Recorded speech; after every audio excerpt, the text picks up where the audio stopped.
Longtemps considérée comme un sous-produit de l'élevage, la laine retrouve peu à peu de la valeur.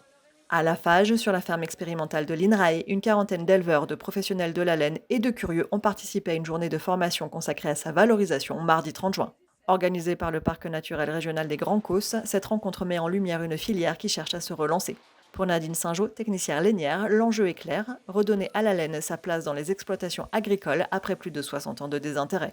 C'est une production à part entière. Donc, dans les lycées agricoles, dans les écoles d'agriculture, on apprendra à bien faire pousser la laine. Ça sera déjà une bonne chose. Ce n'est pas le cas actuellement parce qu'il y a beaucoup d'infos dans sur cette matière, sur ses qualités, sur ses avantages aussi. Le matin, les participants ont notamment découvert les travaux de deux chercheuses de l'INRAE de Toulouse qui souhaitent mieux comprendre les facteurs génétiques qui influencent la qualité de la laine et du cuir afin d'améliorer la sélection des troupeaux sans remettre en cause les progrès déjà réalisés sur les autres critères d'élevage.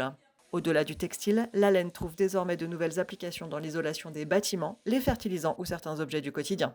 Pour les professionnels, ces travaux arrivent au bon moment. Le marché mondial envoie des signaux encourageants et la baisse du cheptel pourrait soutenir les prix.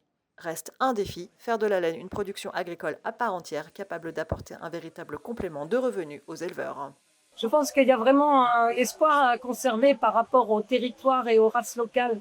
Et puis, le public est également à la demande de produits locaux et de traçabilité. Et donc, la laine se situe exactement à cet endroit précis où il y a la convergence de tous ces facteurs.